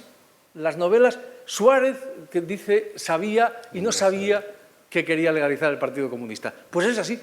Es decir, esa es mi... es decir, por un lado, sí lo iba a hacer y por otro lado, no lo iba a hacer, hasta que lo hace. Lo que incluso en los libros, digamos, en los que abordo temas más históricos, como Anatomía de un instante, donde se plantea, digamos, la historia, en realidad, en el fondo es la historia de la transición, de cómo un país conquista la democracia, ¿no? Viniendo de una dictadura. Lo que intento es eso, es plantear la realidad, incluso la realidad histórica, en toda su complejidad. Meterte dentro de la cabeza de alguien que existió realmente, como Adolfo Suárez, como Santiago Carrillo, como etcétera, y mostrar los dilemas, las dudas, las contradicciones y esto solamente puede hacerlo la novela. Esto es un territorio específicamente novelesco, incluso, repito, cuando trata de cuestiones históricas, políticas, etcétera, etcétera. Y esta es la gran revolución que monta este señor que se llama Cervantes y de la cual vivimos todavía. Sí, aunque los cervantinos, no sé si es una teoría disparatada, pero los cervantinos en cierta forma en el panorama de la narrativa actual puede ser relativamente perturbador. Sí, ¿no? Y totalmente. Eso que tú acabas de decir, la novela como ironía, como territorio intermedio, pues no sé hasta qué punto hay novelas en este momento que no lo comparten en absoluto. Dicen, no, la novela tiene que ir a un punto y explicar algo. Esto me parece catastrófico, tienes toda la razón, es muy preocupante, porque una novela que es una apología de determinada cosa, que es pedagogía, que es propaganda de determinada cosa, eso no es una novela. Claro. Eso es otra cosa. Y pareciera que está cobrando cierta vida y de hecho en un momento dado puedes sentir que ciertos lectores o ciertos críticos cuestionan de una novela eso, por ejemplo, oye, que no va al punto. Y otra cosa, que es un tipo de novela... Que los malos no son suficientemente malos. Claro. Los buenos no son lo suficientemente buenos. Que tú lo has mencionado en algún caso cuando hablabas, decías, bueno, es que la novela del 19 está muy viva y si te vas más atrás, el Quijote tiene una complejidad mayor, porque además no solo la ironía, era un tipo de novela donde entraban muchos tipos de novela, ¿no? Y eso es otro problema que hay actualmente, que es que te dicen, ya, pero ¿qué etiqueta le voy a poner a tu novela? ¿Es policial o es negra o es histórica? Y tú dices, es que es novela, porque es que ¿qué era el Quijote? ¿Dónde hubieses puesto el Quijote en en una librería, ¿no? Hubiese tenido que poner un ejemplar en cada sitio. Entonces eso que son como elementos esenciales de lo novelístico, este es un momento en donde quizás no son tan bien vistos. La ironía, el humor, ¿no? Nos ufanamos constantemente de que el gran libro es el Quijote, pero una novela que despierta alguna sonrisa también entra en un cierto territorio de la sospecha. Entonces, este señor Cervantes en este momento se está convirtiendo en muy sospechoso, maravillosamente sospechoso, y a mí me encanta porque veo que tú siempre lo rescatas y vas allí, a la raíz del género, incluso para hablar de tus propios libros, decir, bueno, si tiene algo de ensayo, tiene algo de ensayo, ¿no? Es que la gente lo respeta porque no lo ha leído. Claro, eso ayuda mucho, sí, eso ayuda mucho. Si lo hubiesen leído, todos estos fanáticos de los que tú hablas, porque lo que hace Cervantes es crear, yo le llamo en ese librito, un arma de destrucción masiva contra el pensamiento totalitario, cerrado, contra los que dicen el bien y el mal, y blanco y negro. Cervantes crea una cosa que va contra eso radicalmente, contra cualquier forma de fanatismo, contra cualquier forma de pensamiento único, de pensamiento cerrado, de pensamiento monista, llamémoslo así. Y la gente lo elogia porque no lo ha leído, o porque no ha entendido nada, que es lo habitual. Y es un libro que se entiende todo. O sea, el libro, hay una cosa muy importante que hay que decir sobre ese libro. Estamos en el año, bueno, que es como si no estuviésemos en el año del Quijote, ¿verdad? Porque da lo mismo, o sea, los ingleses han inundado el mundo de Shakespeare y nosotros ni puñetero caso, pues, igual. Como si tuviésemos algo mejor que eso, ¿no? Pero hay una cosa que se olvida, bueno, muchas cosas que se olvidan de ese libro. Lo primero es que ese libro fue un bestseller total. Que ese libro era un libro para la gente, que los así llamados intelectuales, la élite, los señores importantes, menospreciaban por completo a su autor y al libro en particular. O sea, ese libro era un libro para la gentecilla, un libro popular, que la gente, hasta los analfabetos lo leían porque lo escuchaban, se leía en público. Pero era un libro nada, o sea, Cervantes nunca hubiese ganado el premio Cervantes, jamás. Eso es imposible. O sea, se lo habría dado a Lope de Vega, creo que dice. A Lope sí, pero a Cervantes... Bueno, pero ¿qué dice Lope en el año que se publica la primera parte del Quijote? Nadie es tan necio que alabe a Don Quijote. Nadie es tan necio que alabe a Don Quijote. Entonces, esto es así, y ese libro, pues sigue ahí, quienes lo entendieron fueron los ingleses. Sí, fueron los que primero... La verdad, vamos a regalárselo a los ingleses, aunque ahora que se han ido, mejor que no. En esa línea, bueno, Internet es el diablo, No. y de esos lectores afanosos que inmediatamente elaboran su crítica en ese espacio horizontal y por lo tanto muy abierto. En relación con Los maletines, con otra de las novelas de Juan Carlos, escribe, dice, Los maletines, dice, por un lado, apunta que aunque tiene el ritmo necesario como thriller, resulta demasiado detallada y prolija, ¿no? Y por otro, que en la novela no es posible, en Los maletines, no es posible hallar ningún personaje carismático con el que el lector pudiera realmente simpatizar. Bueno, me gustaría que respondieras a esta crítica. Sí, fíjate que... va en la línea un poco de... Claro, hombre, hubo alguna crítica, no sé si era esa o otra parecida, donde decía, ya, pero es que no hay una toma de postura concreta sobre el tema venezolano. Y yo decía, pero es que es una novela. O sea, los que quieran saber lo que yo pienso, pues que lean un artículo cuando lo escriba o que lean mis opiniones de Facebook. Pero en una novela había el cuestionamiento como de que no eran los malos no eran suficientemente malos, ni los buenos suficientemente buenos. Entonces, claro, es un lector que probablemente está buscando una información mucho más digerida de lo que el género de la novela lo permite. A mí lo que me interesa precisamente es ponerme también en los zapatos del que en la vida a lo mejor consideramos el malo, ¿no? Entender su situación, pero también entender que el bueno tiene momentos de verdadera vileza, ¿no? Entonces, sí, te puedes conseguir en un momento dado con que hay lectores que dicen, pero aquí no están las cosas suficientemente claras, ¿no? No hay una toma de postura absolutamente clara de parte de la ficción. Y tú dices, es que no lo considero propio del género, no me interesa, me interesa en todo caso todos esos territorios de penumbra, todas esas ambigüedades, ¿no? Ese momento en que en que ese personaje fascinante, maravilloso que has creado, tiene una debilidad terrible y mezquina, ¿no? Kundera decía que es que con el Quijote los personajes empezaron a sufrir de dolores de muela. Pues sigue siendo para mí lo más interesante es el momento del dolor de muela de este, no sé, de Cristiano Ronaldo. Pues ha hecho de nuevo otro de estos goles, se quiere quitar la camisa como siempre hace, pero le duele la muela. Entonces a mí lo que me interesa es el momento del dolor de muela de Cristiano. No, a lo mejor no el momento en que levanta la copa. La novela siempre va hacia esa parte. Entonces, claro, pues encontrarás lectores que se identifican más o menos con eso, pero yo creo que el criterio que uno debe tener sobre lo que escribe o lo que le interesa va un poco por allí, ¿no? Dolor de muela. Es que la novela, por lo que se interesa, es por la bondad del malo y por la maldad del bueno.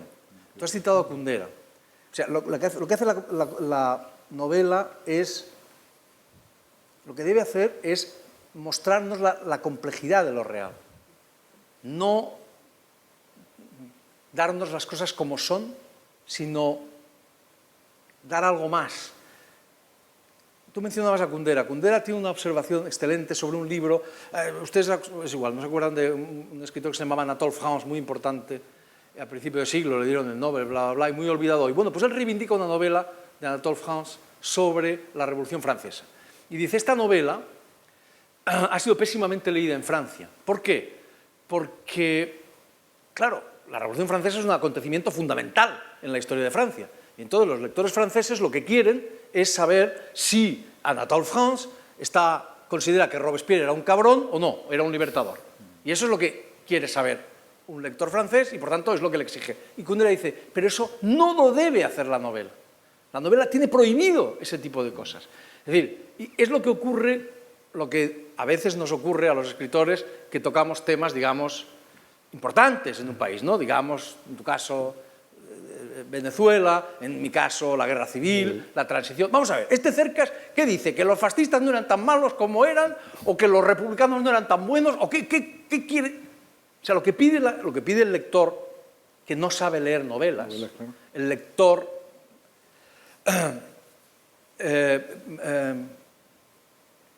Rabelais hablaba de los agelastes, que eran los que no se reían, los que carecían de ironía, los que querían las cosas o blancas o negras. En el fondo son los fanáticos, el que quiere una cosa o la otra. No toleran la ambigüedad, no toleran la ironía, no toleran el humor, que para ellos es lo peor del mundo, porque el humor es lo que lo pone todo en cuestión. Entonces, esas novelas, esos libros que tratan de estas cosas, suelen ser muy mal leídos en el lugar, digamos, en el que nacen, ¿no? Porque hay gente que quiere claridad. Hay gente, cuando lee una novela sobre la guerra civil, quiere que los republicanos sean todos muy buenos. Y los fascistas, todos unos cabrones. Y o a la inversa, me da igual. Y quiere tener... Y lo que hace una novela nunca es eso. Jamás es eso. Es mostrar que todo es más complejo. Que puede haber, ¿verdad?, la infinita complejidad de lo que somos los seres humanos, ¿no? O sea, tú coges Shakespeare y en Shakespeare, en el mayor asesino, en Ricardo III, digamos, ahí acabas entendiendo a este personaje. Y acabas diciendo, oye, pues, ¿verdad?, acabas metiéndote en su piel. ¿Eso es peligroso? Por supuesto que es peligroso. Pero la literatura que no es peligrosa no es literatura. La literatura lo que hace es ponerte en cuestión permanentemente, poner en cuestión tus certezas, ¿no? En ambos hay, en cualquier caso, cierta querencia hacia la figura del pícaro derrotado, de alguna manera. Está en los maletines, el impostor, en esa complejidad no solo del personaje, sino de tu acercamiento hacia el personaje.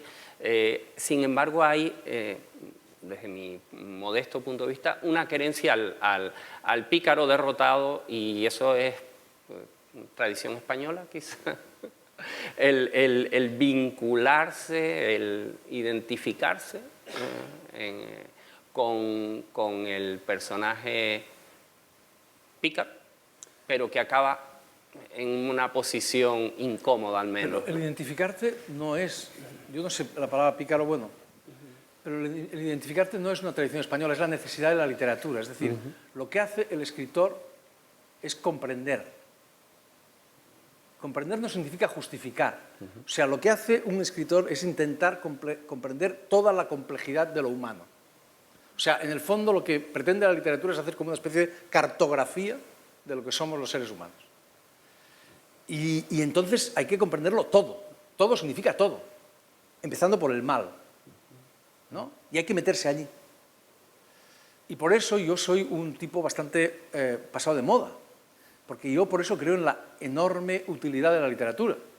Cuando éramos chicos, por lo menos cuando yo era chico, cuando era joven, yo despreciaba la literatura, o sea, yo tenía una idea de la literatura como un juego. Había, por rechazo a una cierta concepción pedagógica, lo que se llamaba literatura comprometida, pedagógica, propagandística de la literatura, política de la literatura, llegamos, creo que fue bastante general, no en España, sino en toda Occidente, diría, a este rechazo de la literatura, de la utilidad de la literatura, ¿no? La literatura era un juego intelectual excelso, que no tenía ninguna trascendencia más allá de sí misma. Bueno, eso es una idea completamente idiota y completamente, en el fondo, infantil. Por supuesto que la literatura es útil. Y, entre otras cosas, la literatura sirve para eso, para entender lo que somos, ¿verdad? Es decir, y en cierto sentido para precavernos contra el mal. Es decir, necesitamos... ¿Qué es lo que hace Shakespeare? He puesto el ejemplo de Ricardo III. Hace que comprendamos a un auténtico psicópata, como Ricardo III, a una bestia como Iago, quizá el personaje más perverso de Shakespeare. ¿Qué es lo que hace Dostoyevsky? Que entendamos a un asesino y que nos pongamos en la piel de un asesino como Raskolnikov, capaz de matar a hachazos a una vieja. Eso es lo que hace la literatura, permitirnos comprender, ¿no? Comprender no significa justificar. Es decir, si alguien fuera capaz, si un genio, de comprender significa darnos las armas para evitar eso precisamente. Es decir, si hubiera un genio que nos permitiera comprender, entender por qué un psicópata, un oligofrénico rodeado de una banda de oligofrénicos como Hitler y los suyos fueron capaces de seducir, de fascinar no solo al país más civilizado de la Tierra, sino a medio mundo. Si pudiéramos comprender eso, si alguien nos hiciera comprender eso, estaríamos en condiciones de evitar que nada semejante a Hitler ocurriera, o que algo semejante a Hitler ocurriera. Es decir, ante el mal no basta decir, no, es que esto es... No hay nada que hablar, no hay que... Me acuerdo de esa película, no sé si recordáis esa película, se llamaba, yo la he citado muchas veces, El hundimiento, que contaba, no era una gran película, pero era una película interesante, estaba Bruno Ganz haciendo de Hitler, contaba los últimos días de Hitler.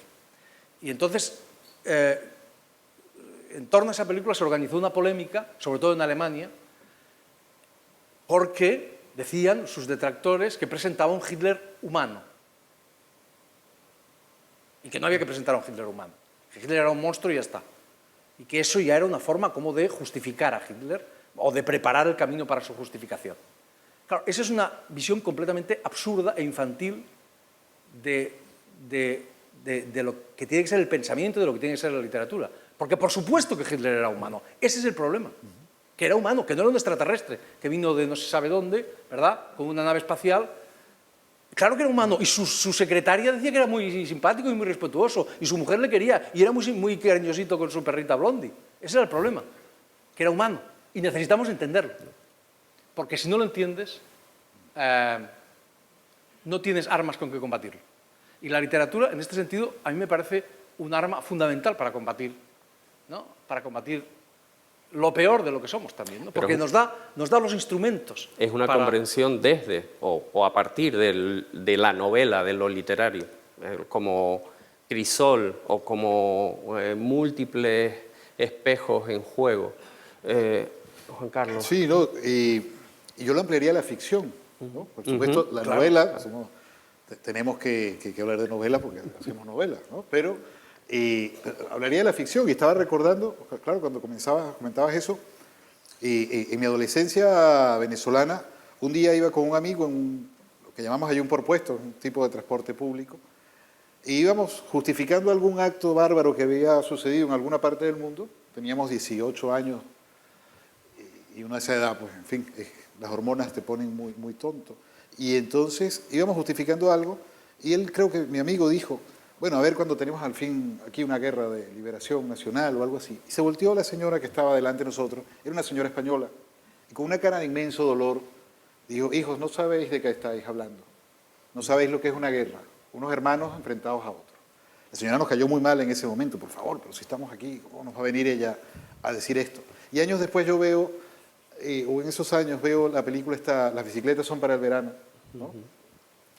Claro, y todavía recuerdo y me emociono y me conmueve muchísimo toda la escena de las lentejas, donde todo el mundo se está birlando una cucharada y entonces falta un plato entero.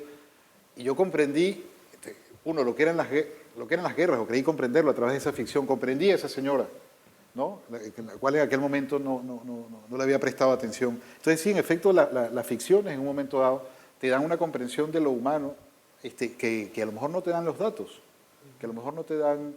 Ese plato de lentejas para mí ha significado muchísimas cosas en la vida, en el sentido de que digo, siempre que se puede evitar un conflicto hay que evitarlo, para no llegar al momento en que una familia se está robando a sí misma.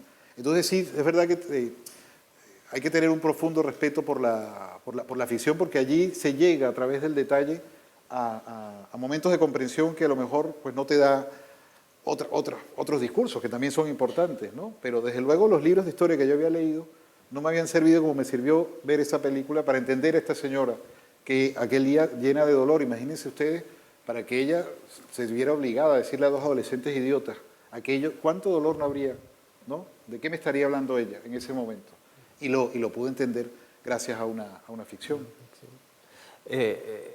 Javier, hablas de un tercer, en las conferencias que recoges en el libro del Punto Ciego, hablas de un tercer periodo de la novela, o como un espacio que se abre, o una posibilidad, no sé si nueva o de conjunción, no, esto es una...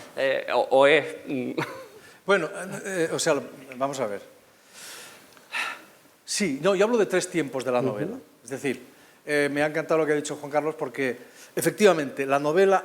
Vamos a ver cómo lo explico esto rápidamente. Tenemos hoy día, creo, una idea un poco limitada de la novela. ¿Qué es una novela?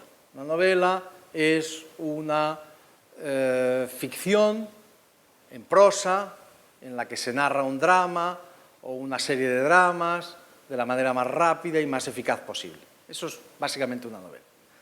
Y sí, y muy bien, y tal, y la inmensa mayoría de las novelas se atienen a ese patrón, pero es un patrón, ese es solo un modelo de novela que nace en el siglo XIX, que es el gran siglo de la novela.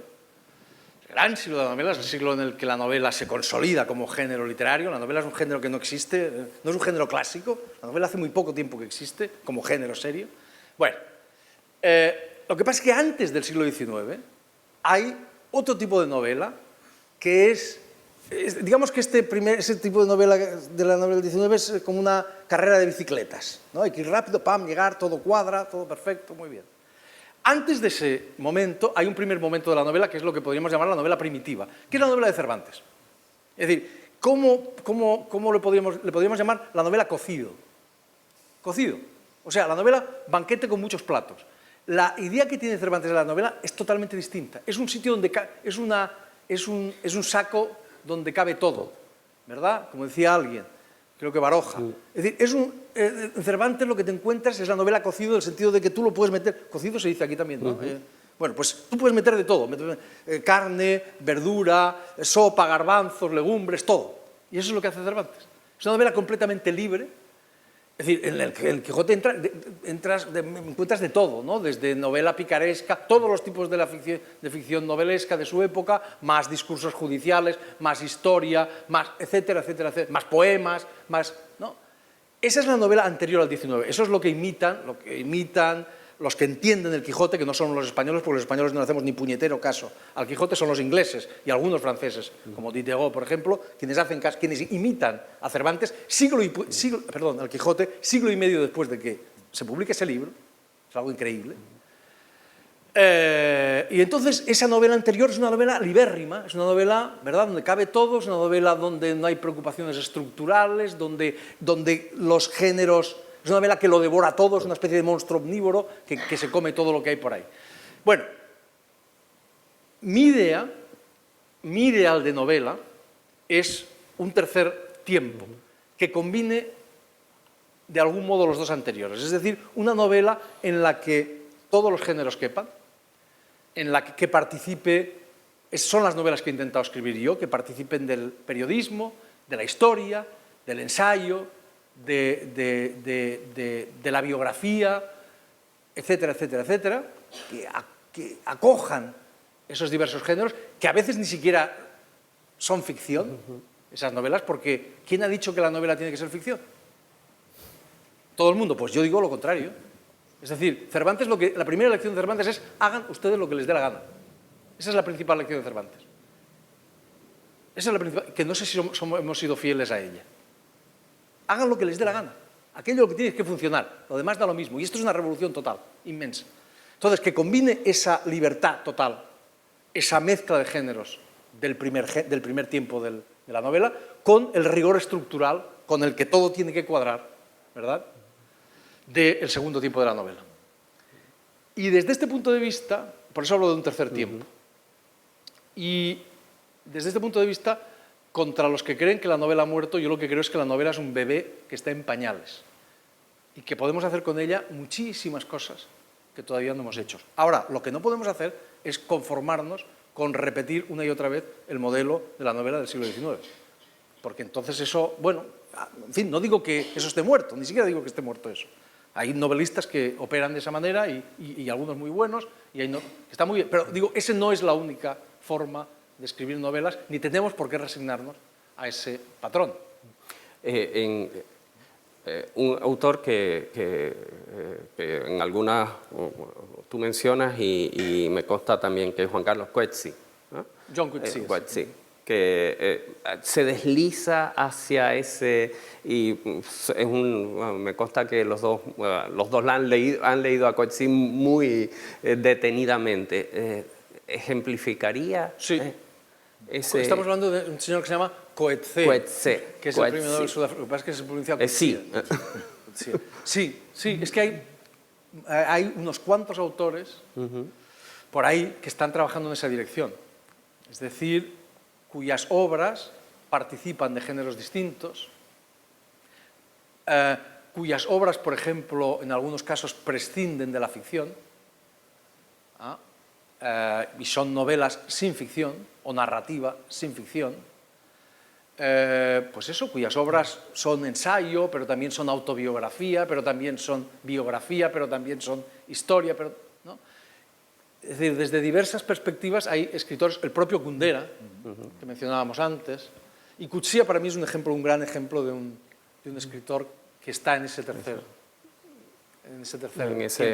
Sí, estaba pensando en esta Elizabeth Costello, creo que se llama esta novela. Sí. Y claro, te produce una perplejidad tremenda porque hay ficción, pero hay conferencias o mesas, se incorporan diálogos como este, ¿no?, en una universidad y la novela es eso, ¿no? Y de verdad tú dices, bueno, eso es lo típico de los grandes autores, tú dices, pero qué idea tan simple, ¿por qué a mí no se me ocurrió antes, ¿no? Con la de mesas redondas que uno podría inventarse o no.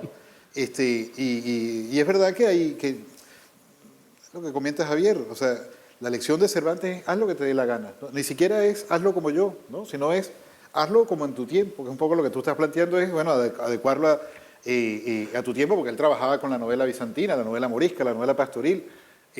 Yo de broma he estado intentando un poco hacer una novela pastoril en este momento con todo lo que eso puede implicar, pero bueno, es un guiño irónico, porque es verdad que los géneros hoy en día son otros, ¿no? Claro. Y las posibilidades son otras y la comunicación es otra, y más que se van a ir transformando, porque todo el tema de Internet pues va donde Internet, que es un espacio donde leemos mucho. Yo siento que los chicos hoy en día leen mucho más de lo que yo leía, porque yo veía televisión, yo estaba sentado Y ellos ven muchos vídeos, pero también leen cosas, ¿no? Y me imagino que eso creará determinados estilos y determinadas maneras de distribuir la información que, en fin, que nos vamos a quedar un poco entre curiosos y perplejos con los modos que ellos van a manejar la palabra escrita, y ahí surgirán nuevos géneros probablemente, ¿no? Esa es la capacidad que tiene la novela. Es el género más versátil. Es decir, el género que es capaz... Yo la concibo así, como una especie de monstruo omnívoro, un monstruo que se lo va comiendo todo y que a medida que se lo come todo va mutando. Monstruo mutante, omnívoro y mutante, así es, ¿no? Y es así, esa es la historia de la novela. Es decir, con Balzac se come la historia y la devora, se convierte en historia, con Flaubert devora la poesía, con los alemanes, Thomas Mann y todos estos devora el ensayo, etcétera, etcétera, etcétera. Va devorando, va comiéndose todo lo que tiene a su alrededor y cambiando, ¿no? Convirtiéndose en otra cosa. Y hay que decir una cosa, yo creo... No sé qué opinas tú, Juan Carlos, o qué opináis los dos, pero el lector, eso que los ingleses llaman el common reader, el lector común, el lector de buena fe, como lo llamaba un maestro mío, es decir, el lector que lo que quiere es leer, en realidad es mucho más poroso a este tipo de cosas de lo que parece. Es decir, no es cierto que el lector común solamente quiera novelas convencionales. No es verdad. Y acepta con mucha más facilidad de lo que pensamos o de lo que se dice, cosas raras. Sí. Es decir, en fin, hablo por mí, como decía Unamuno, hablo de mí que es lo que más cerca me pille. Es decir, lo de más cerca, pero es igual. La anatomía de un instante, que es un libro, es la primera novela sin ficción que yo escribí. Cuando ese libro se publicó, yo le prohibí, era un libro sin ficción, y además es un libro en el que todos los personajes son reales, que habla del golpe de Estado del 23 de febrero y de la transición, en fin, y el protagonista principal era Adolfo Suárez y Santiago Carrillo, etc. Entonces yo le prohibí a mi editor que usase la palabra novela, porque la gente, naturalmente, por tradición, asocia novela a ficción. La novela es una cosa inventada. Entonces yo dije, no, esto no vamos a decir qué es esto, porque la gente creerá que esto es que aquí hay mezcla de ficción y de realidad y tal, ¿no? Cuando tú mezclas ficción y realidad, el resultado siempre es ficción. La ficción pura no existe. La ficción siempre es una mezcla de ficción y realidad. Bueno, total que le dije, no, llamémosle, no le llamemos nada, esto es una mezcla de cosas, una cosa rara y ya está. Bueno, en el caso del impostor, años después, yo ya dije, esto también es una novela sin ficción y además también es una mezcla de géneros, y hay ensayo, y hay historia, y hay tal, pero esto es una novela, y lo vamos a decir además. Y vamos a decir que es una novela sin ficción. No ha habido ningún problema. Nadie ha dicho, solamente algún académico ha dicho, bueno, ¿y esto qué es? Claro, los académicos tienen que colocar las cosas en su sitio. Bueno, ¿esto es una novela o es un ensayo? La gente no ha dicho nada, la gente simplemente lo ha leído, sin más. Claro. Es decir, ¿qué me estás dando? Lo que me estés dando. Yo si me gusta, me lo como. Si no me gusta, no me lo como, claro. Si es una porquería, lo tiro. Pero, es decir, yo creo que eso es así, no sé si tú tienes esa impresión. Sí, hay un conservadurismo que no está necesariamente en los consumidores de ficción, ¿no? Hace poco me puse a investigar también temas de videojuegos y hombre, veía algunos videojuegos que juegan los adolescentes, ¿no? Oye, de una complejidad estructural, de una delicia anecdótica. Entonces, recuerdo uno en concreto, no sé si se llamaba dos almas o algo así, pero es una chica que tiene un alma, pero tiene otra. Luego, cuando estás jugando el videojuego, hay saltos temporales, no está en orden cronológico. Entonces tú dices, a lo mejor yo llego a una editorial con esta historia y me dice, no, es que eso mejor, que no, muy complicado. Si lo están jugando los chicos de 14 años, y era una mezcla aquello de novela de espías con ciencia ficción. Y yo decía, pero mira qué nivel de complejidad tiene este videojuego que juegan estos chicos. ¿Por qué entonces a veces se nos hace ver que el consumidor de novelas no podría entender algo como esto, ¿no? Entonces, sí creo que finalmente el lector es bastante más listo de lo que se nos ha hecho ver en muchas ocasiones, ¿no? Y que si lo seduces, él entra en el juego, ¿no? Y a lo mejor no se plantea, para él no es una gran angustia, es novela, no es novela, me la estoy pasando bien, ¿no? Exacto. Y bueno, ya también es importante que un investigador pueda hacer una ponencia y explicando si es una novela, eso es su curro, y yo, todo lo que le vaya bien a la gente yo lo celebro, pero el lector común va a decir, lo disfruté, y ya está, ¿no? Y a lo mejor años después dirá, pero esto era una novela o no lo era. Yo recuerdo que en esa edad de la adolescencia que estás leyendo y devorando todo, y a lo mejor lees una biografía, y años después es que entiendes que una biografía y una novela pues no son necesariamente lo mismo, pero en ese momento es simplemente un libro que está viviendo entre tus manos, ¿no? Yo siempre me acuerdo de una anécdota. Yo solo...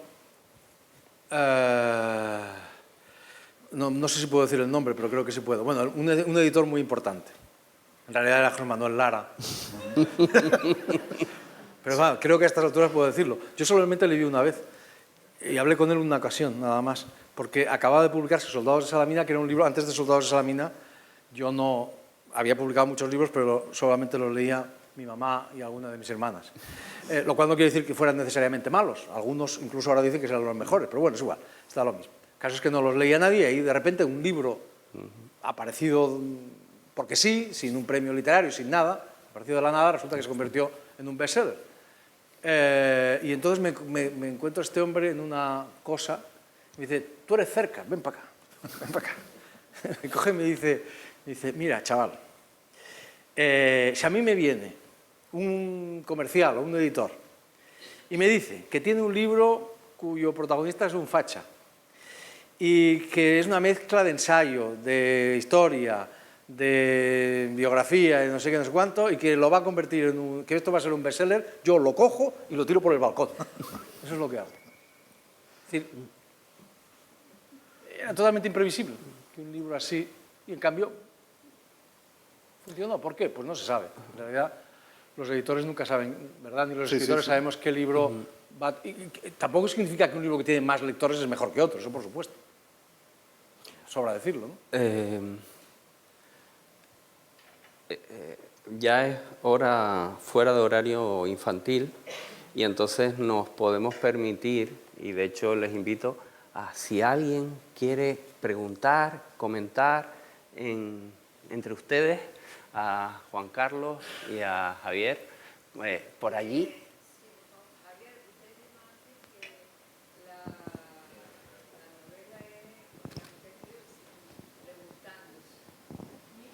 Ahí viene un micrófono volando. Y necesita una respuesta. ¿Cuál es esa respuesta? Repito la pregunta porque creo que no lo han oído. Sí, que usted dijo antes que escribe para preguntarse, o sea, y que necesita una respuesta. ¿Cuál es esa respuesta? La respuesta es que no hay respuesta. La respuesta es la propia búsqueda de una respuesta. Es decir, la propia pregunta, es decir, el propio libro. En eso consiste escribir una novela. De eso habla el punto ciego. Es decir, mis novelas, y yo creo que toda una gran tradición de novelas que empieza con la mejor novela del mundo, que es esa novela escrita por un español del que hemos hablado tanto rato, o sea, el Quijote, todas funcionan de la misma manera, en cierto sentido. Es decir, al principio de la novela hay una pregunta, se plantea una pregunta. ¿Ah? Y toda la novela es un intento de contestar a esa pregunta. Y al final, ¿cuál es la respuesta? La respuesta es que no hay respuesta. La respuesta es la propia búsqueda de una respuesta, la propia pregunta, el propio libro. Es decir, es una respuesta ambigua, contradictoria, poliédrica, ¿no? Así funcionan todas las novelas. Es decir, vamos a ver, mis novelas, por ejemplo, por poner a mis novelas, o los casos muy evidentes de mis novelas, pero el Quijote es eso. ¿El Quijote, cuál es la pregunta del Quijote? ¿Don Quijote está loco o no está loco? Esa es la pregunta del Quijote. Y al final, todo el libro es un intento de contestar a esa pregunta. Y al final del libro, ¿la respuesta cuál es? Ya lo he dicho. Es una respuesta ambigua, contradictoria. Don Quijote está loco y no está loco al mismo tiempo. Esas son las verdades de la novela. Esas verdades contradictorias. Moby Dick, por poner un ejemplo que pongo en el libro. ¿Cuál es la pregunta de Moby Dick? Obviamente, ¿por qué demonios el capitán Ahab está tan obsesionado con la ballena blanca? ¿Qué ve en ella? ¿Ve el bien? ¿Ve el mal? ¿Ve a Dios? ¿Ve el diablo? Y al final de la novela, ¿cuál es la respuesta a esa respuesta? Que ve todo eso. Que ve que la ballena blanca es el bien, es el mal, es Dios, es el diablo, etcétera, etcétera. Les pongo un ejemplo de mis novelas. Soldados de Salamina. ¿De qué va esa novela? Va de un señor, al final de la guerra civil, un soldado republicano salva la vida, después de un fusilamiento colectivo, a un jerarca falangista, poeta, ideólogo de falange, llamado Rafael Sánchez Maza. Le salva la vida y, ¿verdad?, mirándole a los ojos, le salva la vida en medio de un bosque. Y toda la novela es un intento de... el narrador de esa novela, la pregunta que se hace es, bueno, ¿y por qué este hombre hace eso? ¿Por qué un soldado republicano al final de la guerra, cuando tiene que matar a un hombre que además tiene responsabilidades en esa guerra, decide no matarlo? Cuando en la guerra la gente se mata y cuando además en una guerra, si no matas tú, te matan. ¿Por qué hace eso? Y toda la novela es un intento de averiguar por qué hace eso. ¿Qué hay en los ojos de ese tío que mira al otro? ¿Por qué? ¿Qué hay en ese gesto? ¿Quién era ese soldado? Toda la novela es un intento de contestar esa pregunta. Y al final, ¿cuál es la respuesta? Al final no hay respuesta. Al final no sabemos por qué, no tenemos una respuesta clara, nítida, taxativa, inequívoca de por qué ocurrió eso. La respuesta es la propia búsqueda de una respuesta. La respuesta es ambigua, la respuesta es contradictoria, la respuesta es poliédrica. Ni siquiera sabemos si el soldado al que encuentran, el viejo al que encuentra el narrador al final, bueno, esto no lo voy a contar porque estoy haciendo spoiler. Ni siquiera sabemos si lo es o no lo es. Es decir, exactamente. Es el lector el que tiene la respuesta. En eso consiste la literatura. La literatura da el poder al lector. Es el lector quien decide o no decide. Y decide quedarse en la ambigüedad. Eso es así. Esta es la clave de todo. Los libros no existen sin los lectores. Un libro sin un lector es solo letra muerta. Y es el lector el que da vida a un libro. El otro día leí, hay una frase, yo citaba aquí una frase, da igual, maravillosa de Virginia Woolf, de la gran escritora inglesa, en la que abronca a sus lectores y les dice, pero ustedes qué se han creído, que nosotros los escritores estamos aquí impartiendo lecciones y ustedes están allá abajo escuchando las cosas tan importantes que tenemos que decirles nosotros, que lo sabemos todo, que somos... Es mentira, eso no es así. La literatura es un diálogo entre el lector y el escritor, y sin lector no hay literatura. Insisto, es un libro, cualquiera de estos libros, sin lector es letra muerta, y es el lector el que al abrirlo le da vida. Paul Valéry decía algo más bonito todavía, que yo cito en el libro también. Dice Valéry, las obras maestras no las escriben los autores, las hacen los lectores. Lectores empecinados, lectores vigilantes, lectores capaces de encontrar en un libro cosas que ni siquiera el propio autor era del todo consciente de haber metido ahí.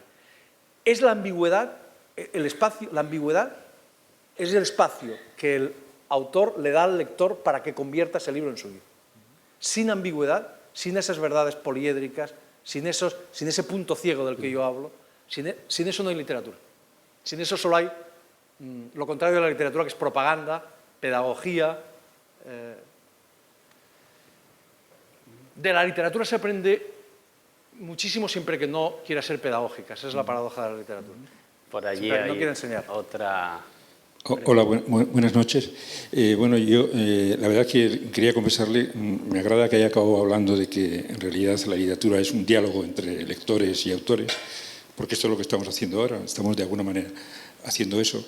Y a mí lo que me gustaría, realmente yo había venido aquí, una de mis motivaciones, porque me gustó mucho Anatomía de un instante, y digo, voy a ver si alargamos 5 minutos y utilizando la herramienta que usted ha expresado, y si le alargamos 5 minutos diciendo, ¿y si en ese hemiciclo hubiera estado Aznar, si hubiera estado, y ya lo estaba, pero no era un líder, Zapatero, si hubiera estado Rajoy, que ya lo estaba, pero no era un líder, si hubiera estado Rivera o si hubiera estado Iglesias, ¿qué hubiera podido pasar? Porque su obra es el análisis microscópico de esos 20 minutos primero y luego esas 20 horas después sobre los comportamientos de los líderes españoles de la transición de entonces, que ahora estamos viendo otra transición, estamos viendo en este momento, y si en aquel escenario, por repetir su técnica, hubieran estado estos nuevos personajes de esta nueva transición. ¿Qué actitud, diremos, de valentía o no valentía, de coraje o de no coraje, de defensa de los valores de la transición o no defensa, hubieran podido tener los líderes de este momento en aquel momento? La respuesta es facilísima. No tengo ni idea. Pero ninguno de ellos estaba ahí. Eso, ninguno, ¿eh? No, ninguno. Nadie está. Ninguno de esos estaba. Primero. Y segundo, le voy a dar una noticia. Porque usted, como yo, y como todos, sé por dónde va usted. me lo he olido. No, no. O sea, le voy a decir solo una cosa. Siempre tendemos a pensar, sí, yo también pienso, como usted, que los políticos que tenemos en España... No, ¿no? Entonces...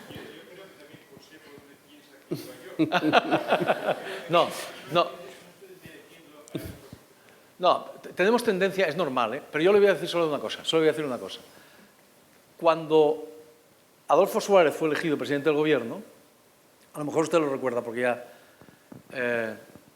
cuando fue elegido presidente del gobierno y nombró al primer gobierno de la monarquía, porque no era una democracia todavía España en 1976, ese gobierno fue... Bueno, primero, Suárez fue recibido como una catástrofe absoluta, es decir, este hombre era un inútil total, era un falangista de M, era, o sea, nada, y el gobierno, aquel gobierno se bautizó como el gobierno de los penenes, que eran los profesores no numerarios en España, era la clase más baja de los profesores universitarios. Bueno, ese gobierno y este tipo fue capaz de cambiar una dictadura por una democracia y de convocar unas elecciones en menos de un año. Entonces, nunca se sabe. Es decir, por Suárez nadie daba nada. Claro, ahora, cuando se murió, parecía una mezcla de la Madre Teresa de Calcuta y Pericles, algo así, ¿verdad? Pero había sido el político más vilipendiado, con diferencia, del siglo XX. Con diferencia. Entonces, y parecía un chisgarabís, efectivamente. ¿Qué hubiesen hecho los de hoy? No lo sé, es que no sé.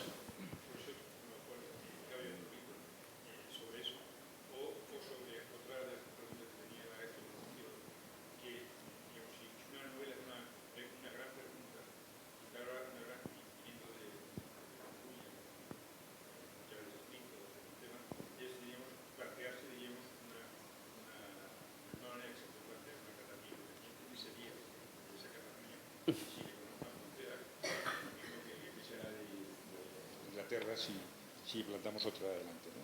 Creo que hay ideas muy sugerentes para hacer literatura. Sí, de todos modos, en la anatomía de un instante no... y por eso dije antes que las novelas con ficción nacen del, o muchas nacen del easy. En anatomía de un instante es una novela sin ficción precisamente porque no hay easy. Es decir, lo que hay es un intento de contar a partir de un instante. Hay una pregunta también, la pregunta es muy sencilla y muy tonta aparentemente. ¿Por qué Adolfo Suárez no se tira al suelo el 23 de febrero de 1981, cuando lo sensato era tirarse al suelo? Yo particularmente me hubiese metido en el sótano. Algunos, bueno, de hecho, casi toda la gente que estaba allí no está muy contenta con ese libro, porque cree que yo les acuso de cobardes en absoluto. Es completamente falso. Yo, insisto, me hubiese metido en el sótano, porque lo normal es, cuando te disparan, protegerte. Y más en un sitio tan pequeñito como el hemiciclo, que es un sitio pequeñísimo, donde lo milagroso fue que nadie resultase herido. Pero lo raro es porque 3 tíos deciden no tirarse al suelo. Y esa es la pregunta que yo me hice, una pregunta totalmente elemental. A mí que se podría hacer un niño.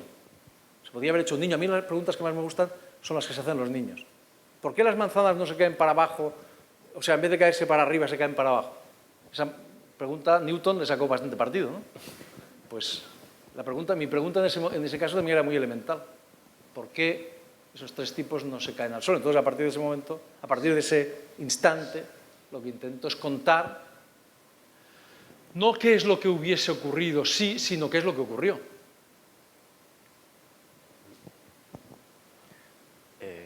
Por ahí, otra pregunta. Sí, voy a intentar hacer un cambio de tercio, nada de política, ya estamos todos, creo, un poquito hartos, y hablaré algo de humor. Antes hablaron del humor y de la ironía. Entiendo que trabajar la ironía, el texto, es más complejo que un drama, entiendo. Ustedes nos dirán. Porque quería saber cómo lo trabajan ustedes, la ironía. Porque si te pasas, puedes quedar muy serio. Si te quedas corto, pues no vas a hacer reír o sonreír simplemente. ¿Cómo lo trabajan y si aplican la autocensura a la hora de escribir? Pensando en el lector o pensando más en lo que en realidad les gusta a ustedes mismos.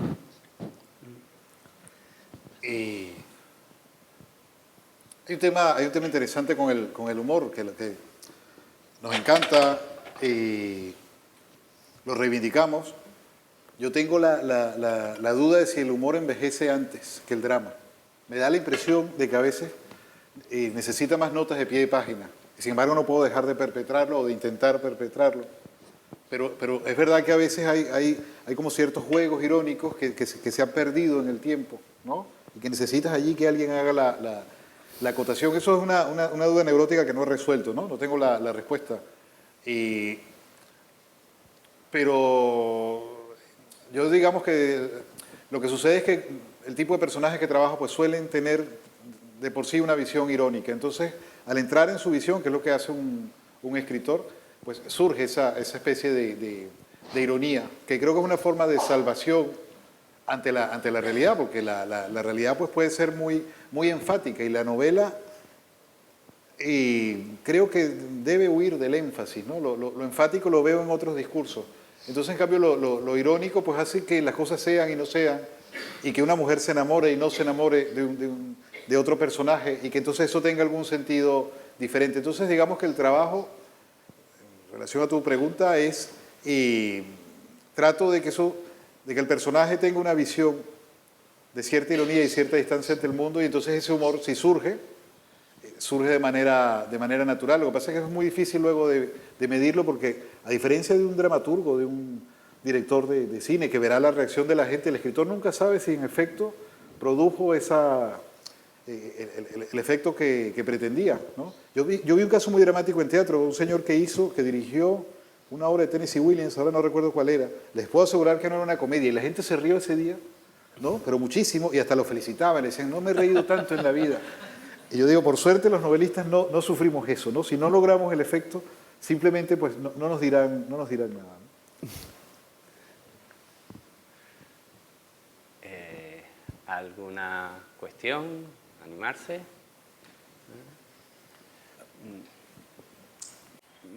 Pues... ¿No? Digo que han tenido mucha paciencia. Ya Muy bien.